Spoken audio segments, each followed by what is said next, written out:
of you who'd like to access live closed captions for this event, click on CC, then show subtitle.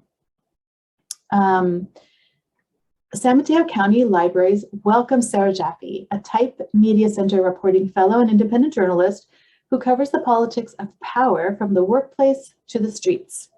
In her book, Work Won't Love You Back, How Devotion to Our Jobs Keeps Us Exploited, Exhausted, and Alone, Jaffe dismantles the idea that the work you love isn't really work, that should be done out of passion rather than pay.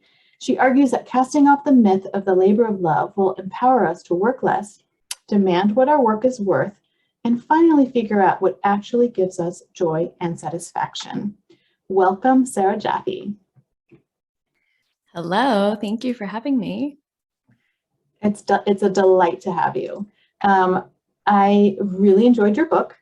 Long before I read your book, I was very intrigued by the title. So I think it was in a librarian, maybe Facebook group chat that I first heard about it. It's very intriguing. And so I was hoping that we could start with you telling us about that title and what you are arguing in the book. So I think for people like me who work in a library or maybe work for local government, maybe nonprofits, right? We've made choices to seek meaningful employment. But you know, yeah, I think that there's, yeah. Yeah, I'm a journalist and I literally began, writing the book with the words, I love my work. I don't actually have a job because I'm a freelancer and I write books. And that means I don't have one boss, I have like 20, but so I came up with the idea for this book well before we came up with the title. Actually, the title came to me sort of late in the process in the shower one day. And I was like, oh, what if we just call it Work Won't Love You Back? Because there are about 1 million, I'm sure you can tell me because you're a librarian, how many books there have been that are titled Labor of Love in some fashion. Everything from Moira Weigel's book on the history of dating to books on the history of sort of Black women under slavery have been titled Labor of Love in some format. So like, was like, okay, we can't use that. David Graeber had already written Bullshit Jobs. And sort of my argument in this book is kind of, what if even the good jobs are still bullshit?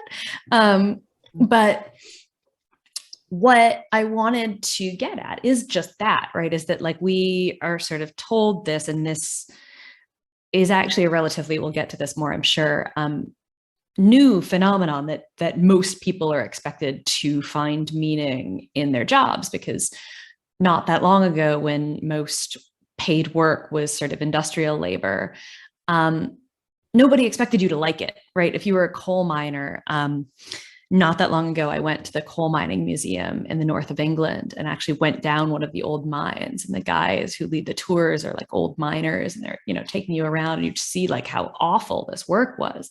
Like, nobody expected you to be a coal miner because you loved it. They expected you to do that because you needed to get paid. And so there was actually a shift in the way we talk and think and are sort of managed at work and encouraged into it, into this language of, you will love your job, you will find meaning at your job, that is particularly prevalent in certain kinds of work. Obviously, librarians, teachers, nurses, healthcare workers, and also creative workers. So my field, but also artists, filmmakers, and I talk about video game programmers, which I think we'll get to shortly. Mm-hmm. So there are all sorts of ways that this language around loving your job has crept from a tiny handful of jobs we might have expected people to feel sort of intrinsic motivation for, into this thing that we're sort of all expected to feel. Right. Your book is exhaustively researched. I think that I'm going to say there's 100 pages of references, but maybe there's not like quite 40. There's like 40 pages of references. Like 60. There's a lot. That's exaggerating. There's a lot. And they could have been longer. Tiny, tiny type. Yeah. So a couple things. I was hoping that you could tell us a little bit about, you're a labor journalist. What sort of what happened before you wrote this book? Like what led you to writing it? I had a lot of lousy jobs. Did you really read all that Antonio Gramsci? Because I did. Yeah. I think everyone should. Oh, he's not that easy to read because like his best stuff was literally being snuck out past the fascist prison centers in Italy. So you know, when they say that they really were prison, no. So Gramsci can be a much. When Trump got elected, I sat down and read Gramsci finally. I was like, all right, this is time. But I mean, not everything in my notes is imprisoned Italian Marxist theorists. Don't want to scare other people. A lot of it is labor histories and a lot of the things that I'm citing and also other reporters and things that I read. And sort of my research process is like one part reading a ton of books and one part like everything that I read over the course of many years gets into a file that I then, you know, then tag things in Pocket is now what I use, is they killed Google Reader, to keep organized under tabs and things like that. And so when I'm going back to it, it's like, okay, here's all the stuff that that you need to go back to for this. So it's like, you know, exhaustive amounts of reading, but it's not like I sat down and read it all in like 6 weeks before I wrote the book. It's more like things that I've been reading over the last 10 years. Mm-hmm. Well, it's a long book and it's got a lot of references. It's you cite a ton of work as we've talked about, and you kind of like go through a history. Like I think we sort of move past feudalism, or no, you start in ancient Greece, I think. Yeah. Then there's a little bit of feudalism, and then we're into capitalism. Yeah. And then it's like post-industrial, and now we're like, what is the moment that we are in? You talk about, late stage capitalism. We were chatting before we started. We're talking about neoliberalism. I have a master's degree, but I don't understand neoliberalism. Well, neoliberalism is a term that is used more commonly in either academic settings or probably a little bit more often referenced in Europe. So it's not that surprising that like not everybody rattles it off the tongue. And I sort of wanted to go there in the introduction of the book just to be like, these are sort of historic periods of a certain kind of capitalism. So the argument that I'm making when I talk about shifting away from industrial jobs into something else is a shift from what we would have referred to as like Fordism, right? Named after Henry Ford, the assembly line process, the factory, a period of strong unions. And that gave way in the 1970s to something that's commonly called neoliberalism. And neoliberalism is on one level, it's a very specific political project that if anybody wants to read more about, I recommend Quinn Slobodian's book, Globalists. And on the other hand, it is, as my friend Assad Haider describes it, a process of social engineering through the market, which I think is, I stuck on that definition because I think it's really important for the thing that I'm arguing in this book, which is that this idea that we should all love our jobs is not actually inherent in human nature. It's actually a fairly recent sort of social construction that is being pushed on us to encourage us to work more and harder at the same time as like the actually existing conditions of work for most people are getting worse. And that, has happened sort of slowly over most of my lifetime. I was born in 1980, so I'm a Reagan baby. And then very quickly in the last 10, 15 years after the crisis in 2008, and then again because of COVID. So, we're living in a really precarious time with a lot of things changing very quickly right now. And a lot of people are having fun arguments about whether we're still in neoliberalism or whether we're in something else right now. But it has been sort of the dominant way of understanding the world for the last 40, 50 years. Mm-hmm. And then what is it about late stage capitalism or neoliberalism or what have you, that sort of, how did you arrive at the thesis of your book?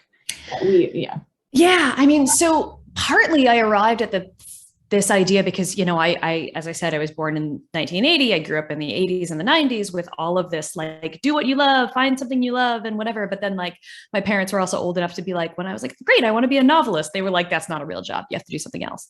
You have to do something that will actually make money. And so, there was this weird pressure.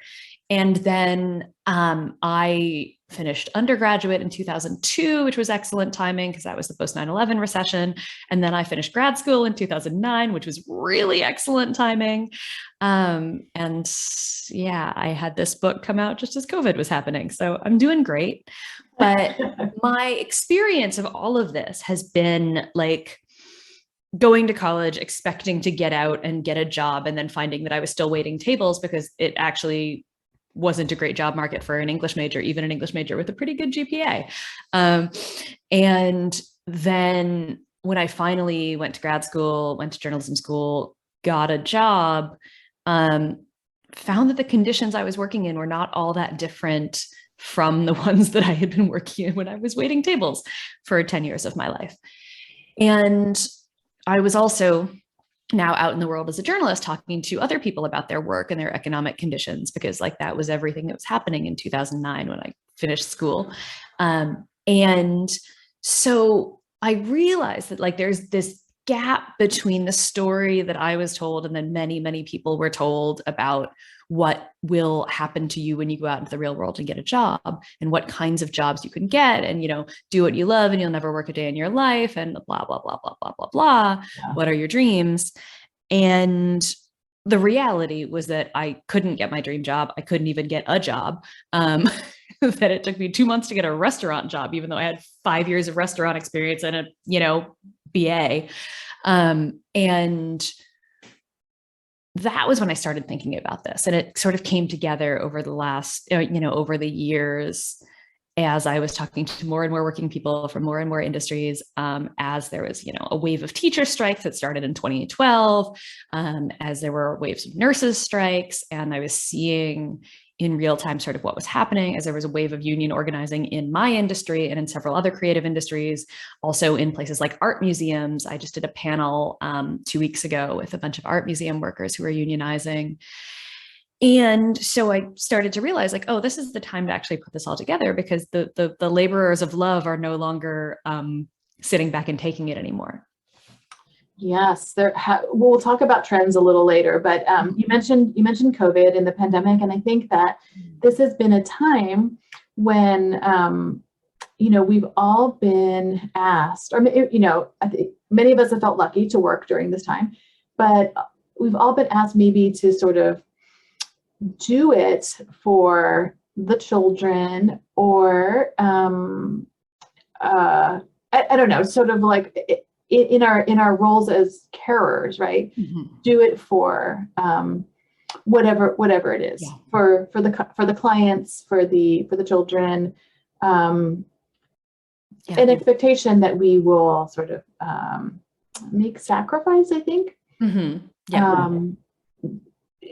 Because we love our work. Because you love your work and because you love the people that you serve, because presumably you got into the work you do, whether it's me as a journalist or you as a librarian, because we care about the communities that we live in and we want to make them better and help keep people safe and well-read. And these are things that, that are really important.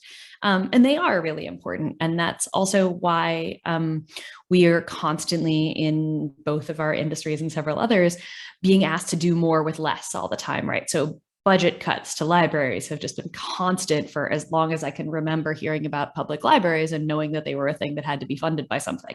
And journalism has just been, it's been dying for, decades now. Thank you, internet advertising. And we are constantly like, oh, well, don't you want to work for exposure? I cannot tell you, I've been doing this for 13 years now, full-time professional with a master's degree, 2 books. I still get people asking me to write for free. And luckily, no, no, I'm not remotely tempted to say that. And even, you know, when people offer me tiny amounts of money, I can sort of be like, no, I don't work for that little. And in fact, no one should work for that little. But, you know, the challenge of, you know, knowing that there is somebody out there who will take that money because they need it is, you know, it's constantly frustrating. And COVID, I think, you know, it sort of divided the working world into thirds. There were the people who could work from home.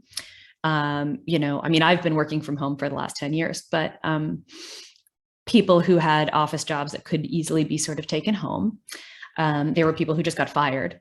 And there were people who were still going into work, but their job had just suddenly gotten much more dangerous. And that includes everything from, you know, Amazon warehouse workers to doctors and nurses and hospital cleaning workers and everybody who, you know, saved lives to, you know, the people at Dunkin' Donuts who served me when I was sick and tired of my own cooking.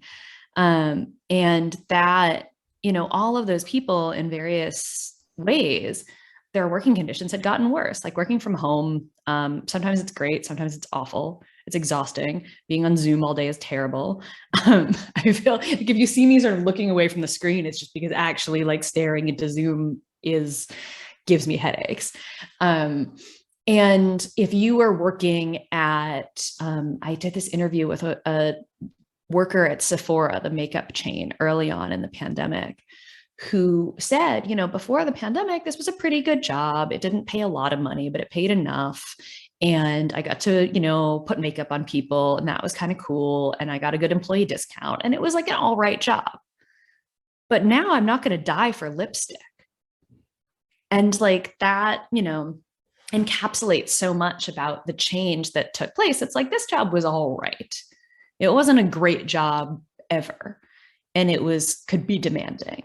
But now you want me to come back to work before there's a vaccine. You're not going to let me wear like an N95 mask. You want me to wear like a cloth Sephora branded mask. And I don't want to die for lipstick. And that, you know, that reality, I think, has done a far better job than my book ever could of showing that, like, we don't, at the end of the day, work because we love it. We work because we have to.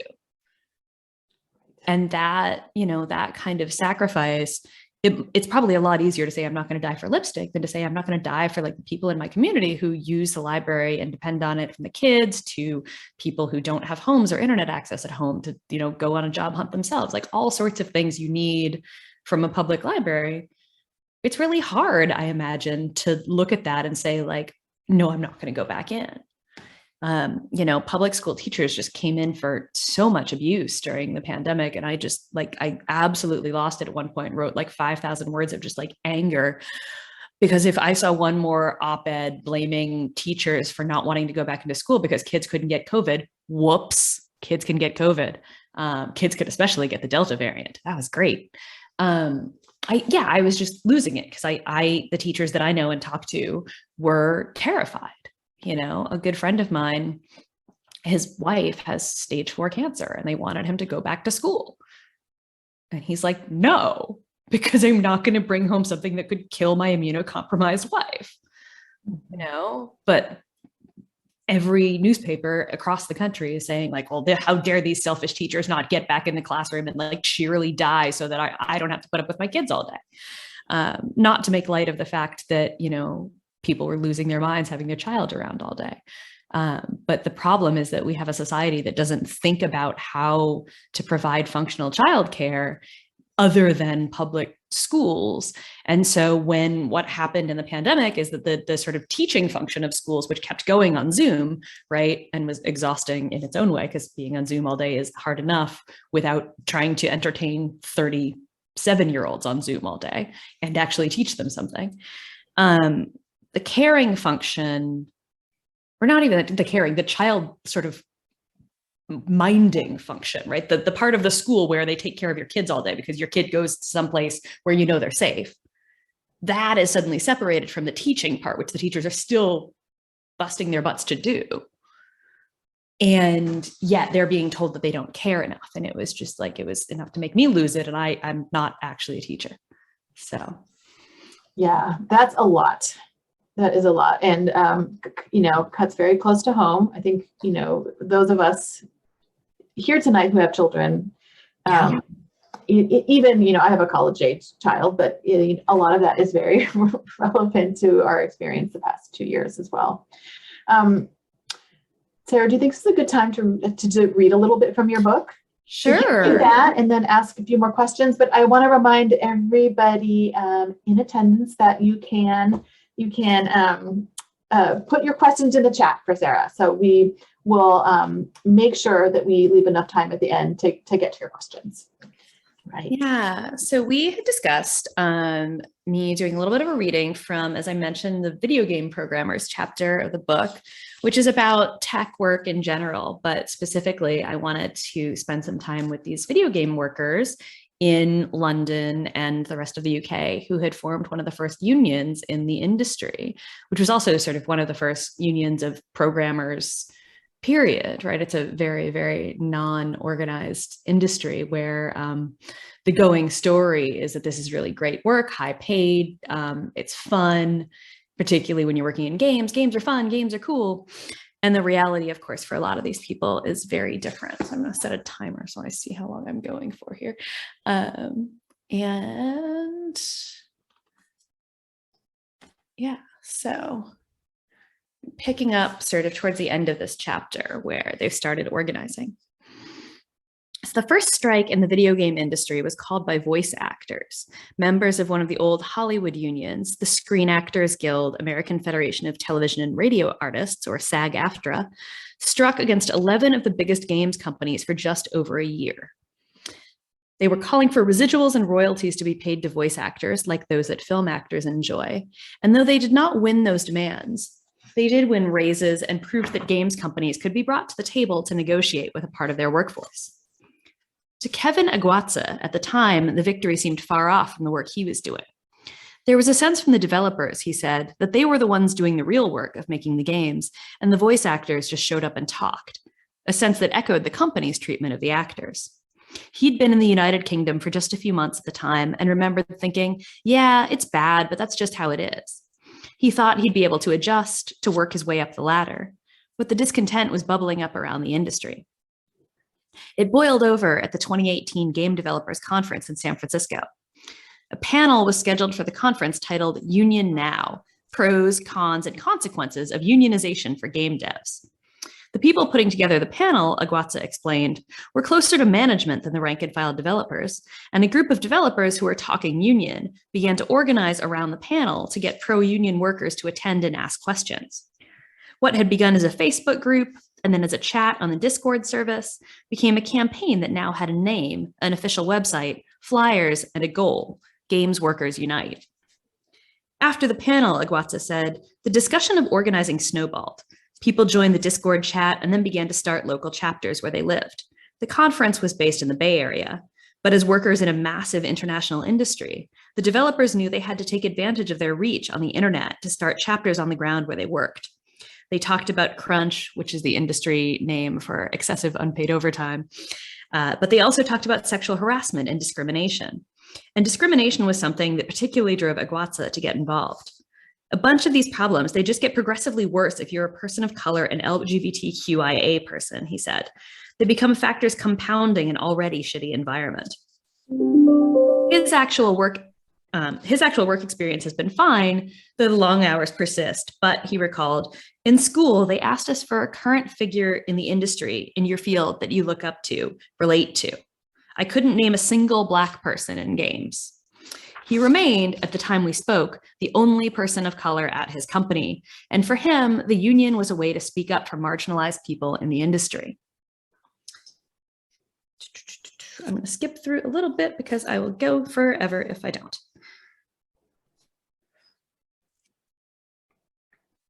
After talking with a variety of different unions, the games workers became a branch of the Independent Workers' Union of Great Britain, IWGB.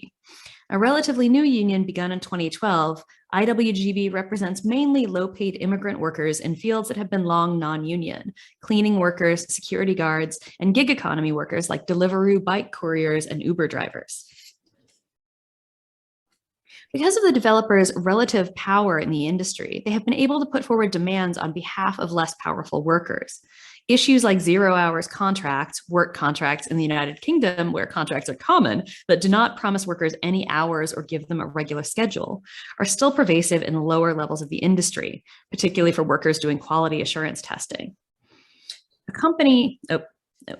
There's still a tendency in the industry which affects workers' desire to organize, to pretend it's apolitical.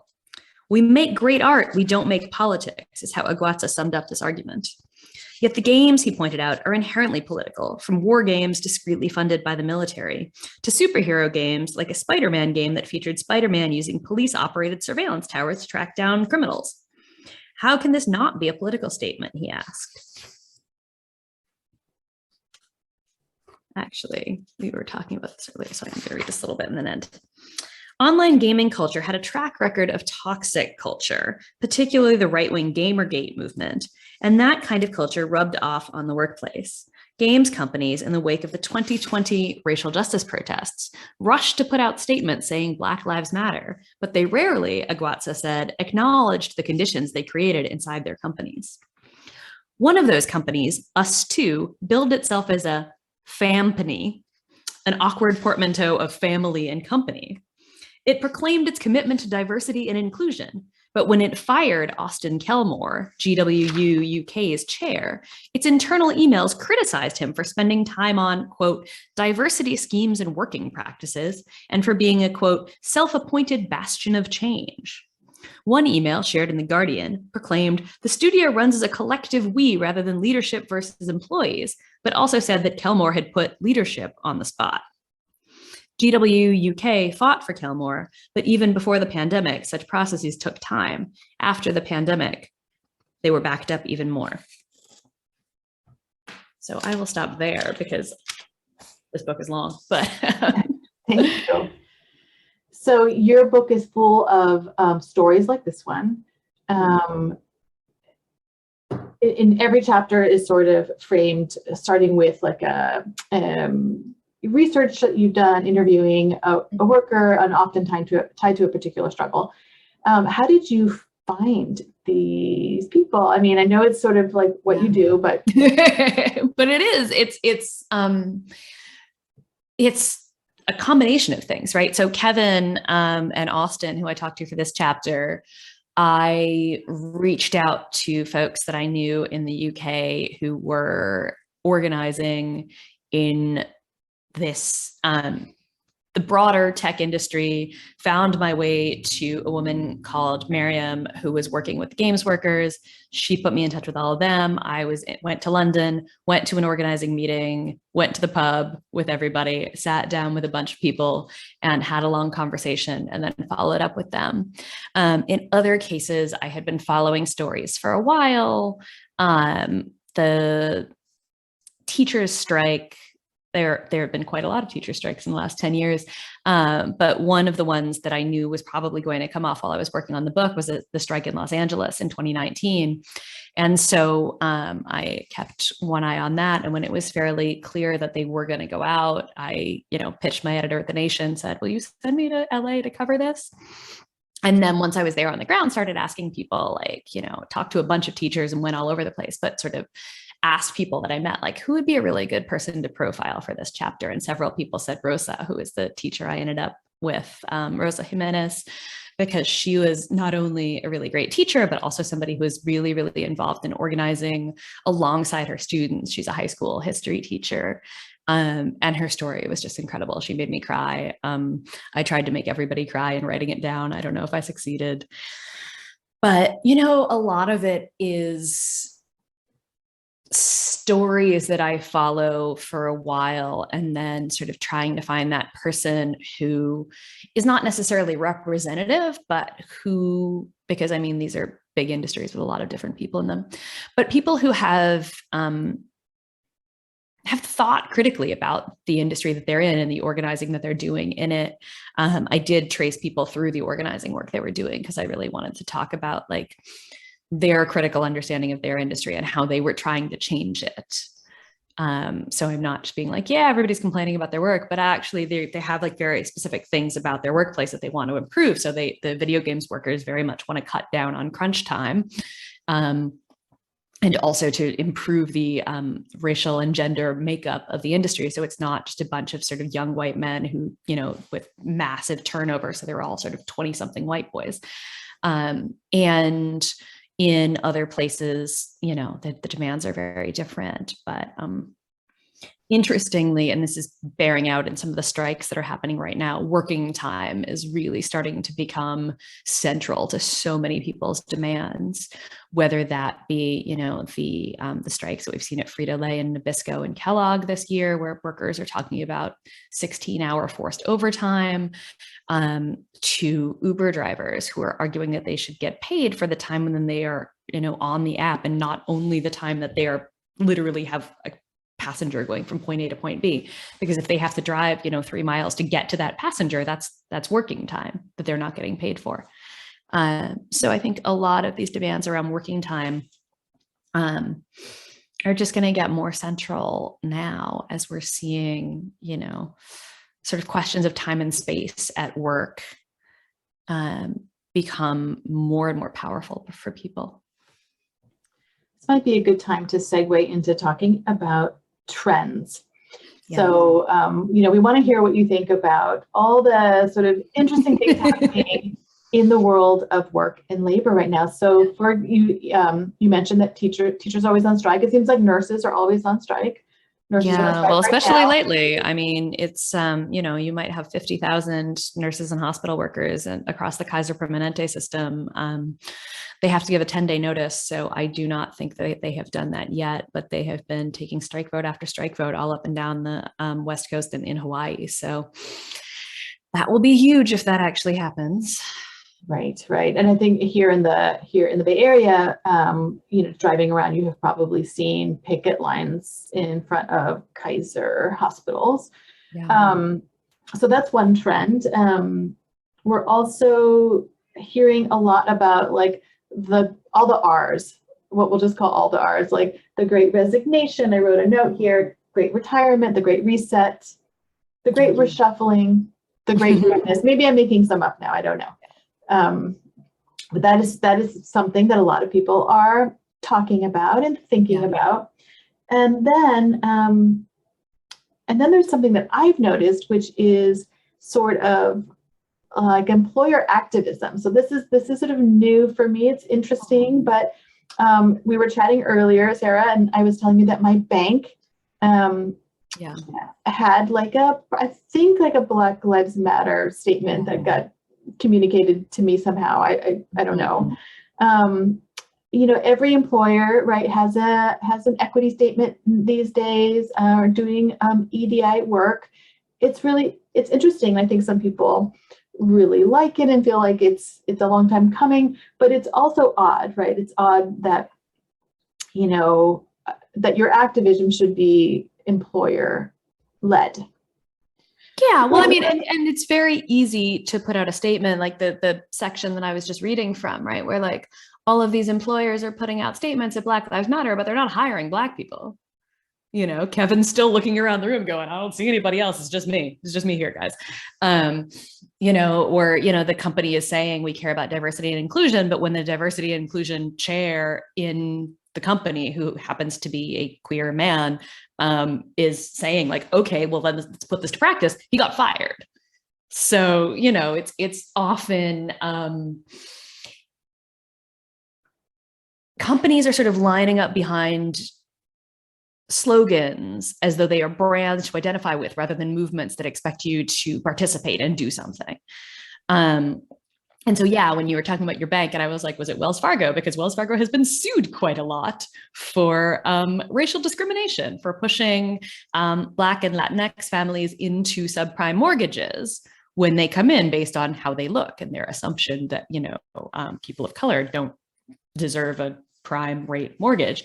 That, these banks spent a lot of time redlining and just refusing to give mortgages at all to people in Black neighborhoods. Keeanga-Yamada Taylor's recent prize-winning, now MacArthur Genius Grant-winning book, really goes into depth and into this phenomenon. So like, it's, yeah, I'll believe it when I see it. And a lot of times, right, the same companies that are doing this are firing their workers when they speak out. Google also, this has happened with the ethical AI team at Google, where the people who were leading that, Timnit Gebru and others, have been pushed out. These are, again, outspoken women of color at the company, which wants to say Black Lives Matter, but it doesn't want to listen to the people that it hired to be its sort of internal ethical, watchdog, I guess. And yeah, so, the question of, how many of these companies whose workers are on the picket lines right now said Black Lives Matter. When I was just recently in Worcester, Massachusetts, covering the 8-month-long now strike at St. Vincent Hospital, there's literally a billboard across from the hospital touting the hospital's wonderful nurse to patient ratios. Well, the nurses are on strike demanding better ones. So literally, you drive by the hospital and the nurses are on the picket line in front of it. And then you look up and there's a billboard bragging about the thing that the nurses are trying to make the hospital do, which is hire more nurses so that there are fewer nurses or fewer patients per nurse, so they can give more attention to each patient. So, you look at these companies sort of bragging about the things that their workers are making them do, kicking and screaming. Yeah, I mean, it seems to really be an example of, you love your work, but does your work love you back, right? You're asked to sort of join your employer in sort of Fampany. Join the Fampany. Yeah. I'm so horrified by that one. Absolutely horrified by that one. Yeah. What about the R's? Yeah, the Great Resignation, I think, is interesting because, what happened, not to put too fine a point on it, during the pandemic, is that a lot of people realize their boss doesn't care if they die. So people quitting their jobs right now is not terribly surprising. It's also been interesting because, for a few months before we started hearing about the Great Resignation, and, it was August, I think, that had the first sort of record high quit rate, where you saw like 3 or 4 million people quit their jobs, which is like well above normal. Before that, all these employers were complaining, and you couldn't, open a newspaper without tripping over a trend story about how, some small business owner couldn't get people to come to work, and, buried somewhere in there is that he pays minimum wage. It's like, okay, well, I mean, what I learned in economics in high school was that if you can't get supply for the thing you want to pay, you have to pay more. These are the basic laws of supply and demand here. But, so after months of stories about how employers can't get workers in, suddenly you have a lot of workers maybe deciding, hey, well, I hear that I can quit and get a better job down the street. So, it's important to say that like workers who are quitting their job are not like refusing work in general. They are probably trying to find a better job. They are possibly sick of the way they were treated during the pandemic. They're possibly sick of the way they've been being treated for a long time. Maybe they had a near-death experience or just a staring at the computer experience and decided to change their lives around. The service industry, right? I was a waitress for 10 years. My parents owned small businesses. My grandparents owned a Jewish deli in Massachusetts. Like I am from a long line of service industry workers. And let me tell you, it does not surprise me one little bit that the service industry is seeing an exodus of workers if they could find anything else in the last several months, because it was bad enough before. The tipped minimum wage in a lot of the country is still $2.13 an hour. I know, most of you on the audience here are in California, which is like civilized and doesn't do that anymore. But like, in a lot of the country, if you're waiting tables, you still make $2.13 an hour. And everything else is tips. So, the working conditions in so many of these industries have been awful to start with, and then they've just gotten worse. So, we'll see where the trends actually, at the end of the year, what you can actually map. The quit rates are the thing we can see right now, but the question of where people are shifting to, where wages start to go up, because that will be an indicator of where people are refusing to work now.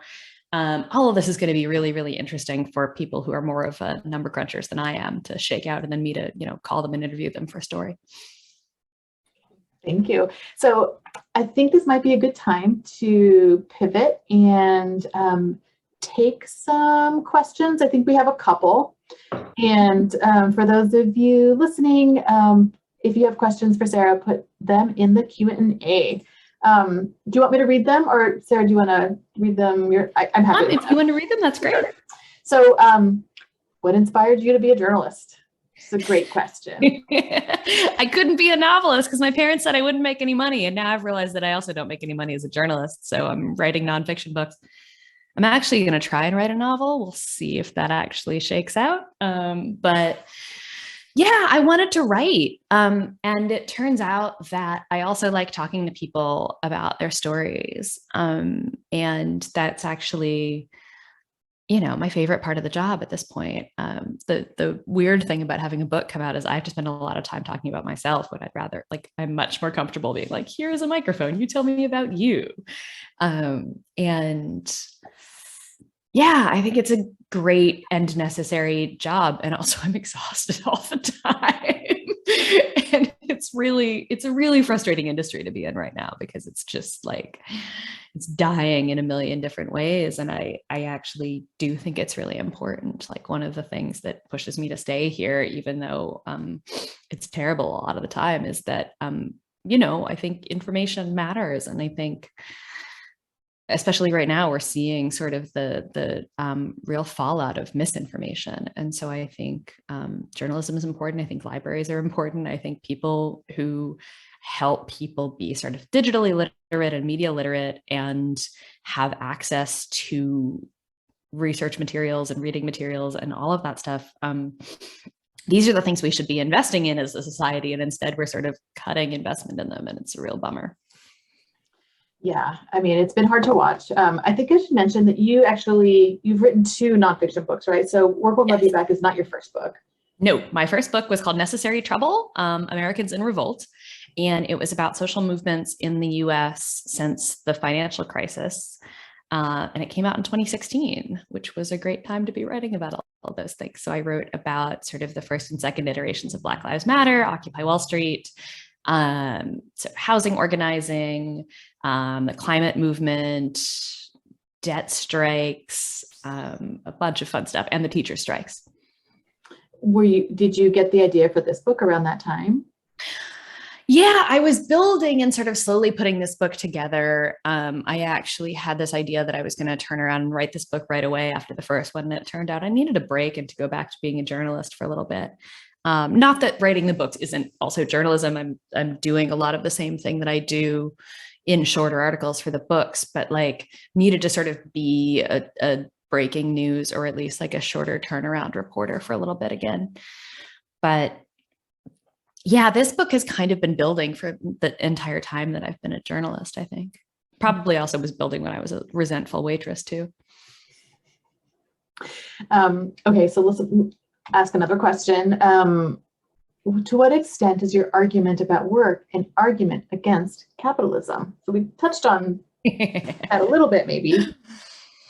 Yeah, I mean, the way we organize our lives right now is setting the planet on fire. That's, I can't not be thinking about climate right now because COP26 is happening and everything is going on. And also because I'm, I spend a lot of time in the UK and I have a lot of friends in Glasgow right now for the things. But, the way we work, produce, and consume is bad for the planet and also bad for humans. And I think that we can do better. So yeah, it's a book that is both arguing something about a specific structure of work in this last 40 or 50 year period that we call neoliberalism. And it's also, an argument that traces all of these things back to the beginnings of capitalism and other fun structures like patriarchy. And whether you're arguing or whether or not you're arguing against it, it's something that I think your book touches on is are we in an end stage of, capitalism, neoliberal. I mean, we're in an end stage of something. We're either going to radically change the way that we live, work, consume, and produce, or we are going to cook the planet and we are not going to have humans anymore, or many other species. So, yeah, I think at this moment, it feels a lot more urgent to say that, like, the actual sort of utopian belief is that we can change basically nothing and continue going about the way we do things now, and everything will be fine, because it just really won't. And yeah. I mean, you were in the Bay Area, so you guys have wildfire season every year to remind you of, you know. Yeah, now we do. Yeah, it does feel urgent, as you say. Just talking to you, I'm feeling quite. I don't know. There's a lot going on. Yeah. Okay, so we have another question. Some companies and schools and school districts are working to make housing available for employees. The idea is that it will provide affordable housing and help retain workers. How do we feel about that? Is it just another way of working for the company store, or is it a step forward with our employers? That's the question, right? Like, who owns the housing? If Jeff Bezos is going to create, you know, Amazon towns where Amazon workers all live and Amazon owns the houses and Amazon is the company store that Amazon workers are just getting paid to put their money back into the store, that's not great. If, on the other hand, you are the Los Angeles Teachers Union, which was demanding that the school district and the city spend some of its money and use some of the property that it owns, because weirdly the school district owns like miscellaneous properties, on public housing that would be accessible to, you know, students and teachers, that's something different. Or the Chicago teachers in their latest strike in 2019, also, or 2020, early 2020. Gosh, I can't remember. Before the pandemic, everything is a blur.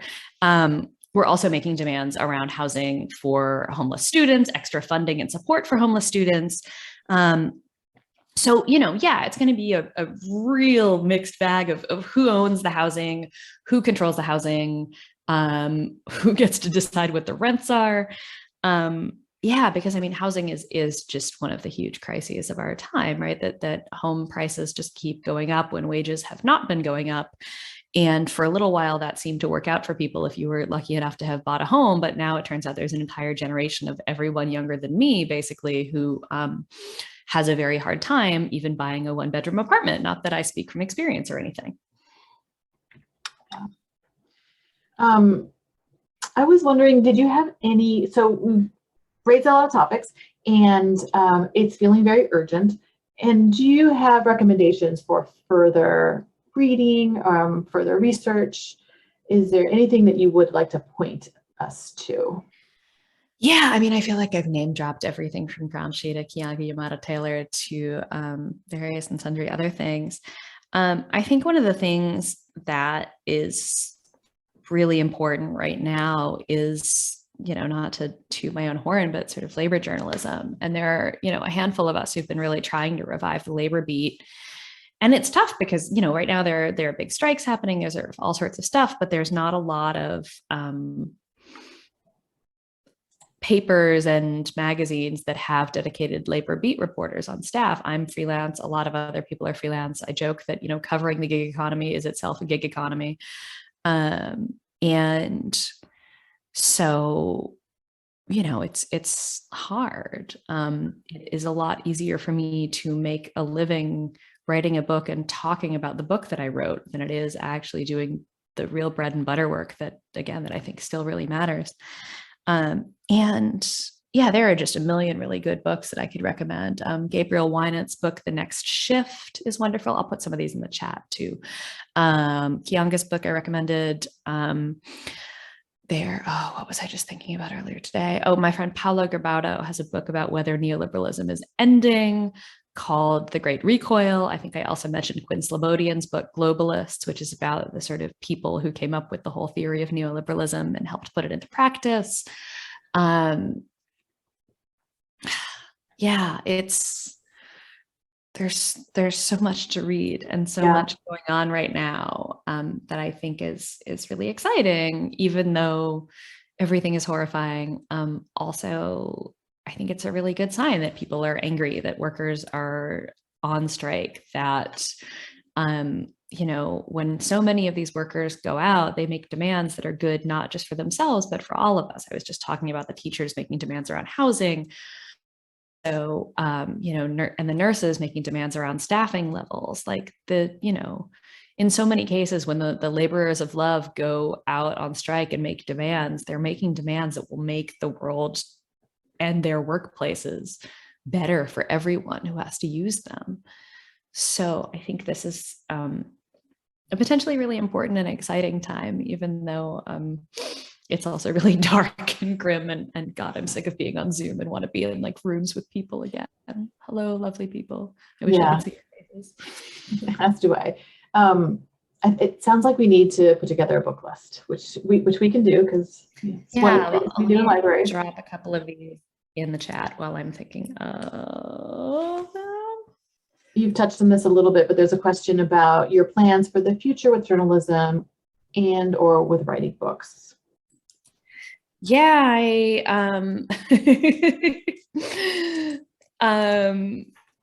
trying to keep being a journalist, which is hard, but is made possible by the good folks at the Type Media Center. So yeah, I'm back on the beat in a variety of ways. I do a biweekly podcast on labor called The Labored. And I'm working on a couple of bigger projects, one of which is another book proposal, and one of which is a narrative podcast. And yeah, that's, things that are, as long as the workers are on the picket lines and on the, in the struggle, I will try to be covering it as best I can. It's exhausting. One of my favorite books about the labor movement, I'll just plug it here, is Barbara Kingsolver. And people don't think of her as a labor writer, but it's Holding the Line. Have you read that? I haven't. Oh, yeah. I think it's one of her earliest books. Fantastic. Yeah. Okay. Okay, so we have just a few minutes left, and I thought I would ask you, Sarah, what would you do if you didn't have to work? I already said I wanted to write a novel, which I realize is just like more work. But you know what? Last week, I actually took a vacation with a friend of mine, and we just went to rural Virginia, borrowed a house from a friend.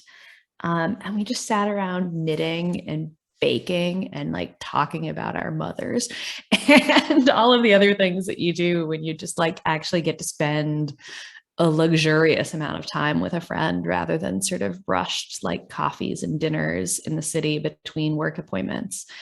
And so really lately, I just want to spend like large amounts of time with people. There's a quote in the conclusion of the book from Nadia Idle, who's a British writer and organizer and podcaster, talking about like, I just don't want to do this like rushed city, let's catch up for a coffee kind of meeting anymore. I want to spend hours with people and really like,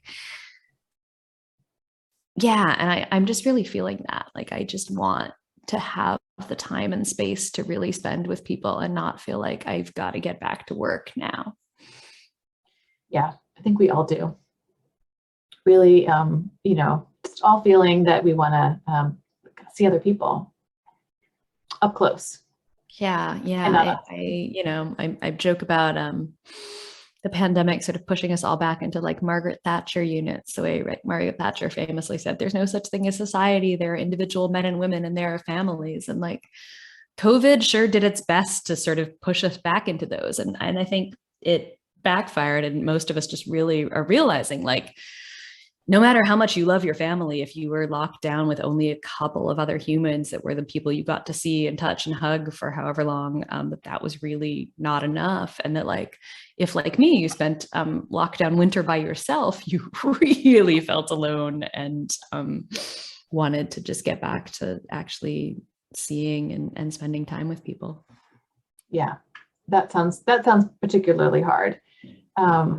But yeah, maybe Margaret Thatcher would have, I don't know, thrived this time. Okay. you mentioned the Type Media Center, and you want to tell us what that is, and then I thought I would ask just, how can people find you? You have a podcast, right? I have a podcast. I have a website. You can find me at workwon'tloveyouback.org. I am on Twitter, although I'm trying to spend less time on Twitter because Twitter is exhausting. And the Type Media Center is a nonprofit organization that supports journalists and journalism through a variety of projects, one of which is the long-term fellowship program that I'm a part of. There is the Type Investigations, which is a sort of shorter-term funding story by story for reporting. They are the organization that supports Bold Type Books, which is the publisher of my books. And yeah, it's a really wonderful project, and we need about 500 more of them to actually make journalism sustainable. But some of the other people who are Type Media Center fellows that you may have heard of include Naomi Klein, Michael Denzel Smith. Why am I blanking on more names right now? Kate Aronoff was a fellow here. It's a really wonderful place, and they've taken care of me for the last several years. And I'm really happy to be part of something that actually believes the kind of work I do is valuable. That's fantastic. I'm so glad they were able to support your book. We have, I think, time for one more question. We have just like 2 minutes left, but I'll just quickly ask it. You wrote so much about artists, and you speak of journalism, careers the world needs. Do you have realistic hopes these careers can continue in capitalist society? I mean, I don't have reasonable hopes that capitalist society can continue, nor do I really want it to. So like, I think, yeah, I don't think that, like, again, that like the way things are going right now is sustainable, and we just can tweak a few things and everything will be fine. I think one of the good things that the pandemic did for us, and there are very few of them, was show us how quickly we can change. Show us how quickly we can decide that previously unimaginable things like the government sending everybody a $1,200, $1,400 check. Turns out that's possible. Turns out they can do that. Turns out that we can get a child tax credit that is actually refundable and paid directly to parents, which is a wonderful idea that we should have been doing for a long time. And I say this as a person without children who doesn't plan on having any, but who just came today from meeting my friend's new baby and then seeing my 5-year-old niece. And I am perfectly happy for my tax dollars to go to send all of those people money to help them raise their children, and all of you who have them. So all of these things that we were told were impossible were now suddenly things we could do. We learned that we didn't actually have to work that much, or that our bosses would expect us to work a normal amount when everything was on fire. And so I think we've really seen that not only is there no alternative, but like it's actually a lot easier than we thought to change things and change them drastically and change them very quickly. So that is actually the thing that gives me hope, is that things will be very different, not that we would want things to continue the way they are. That's a great note to end on. Did you have any final thoughts, any final words? I think that is a good place to end. We wound up in the perfect spot. Who knew? Okay. Well, it's 7:31. Sarah Jaffe, thank you so much. It was wonderful to talk with you. I enjoyed it so much. Thank you, everybody, for joining us tonight. It's been a pleasure having you. Yeah. Okay, I think that's it. Yeah, thanks so much. Everybody. Good night.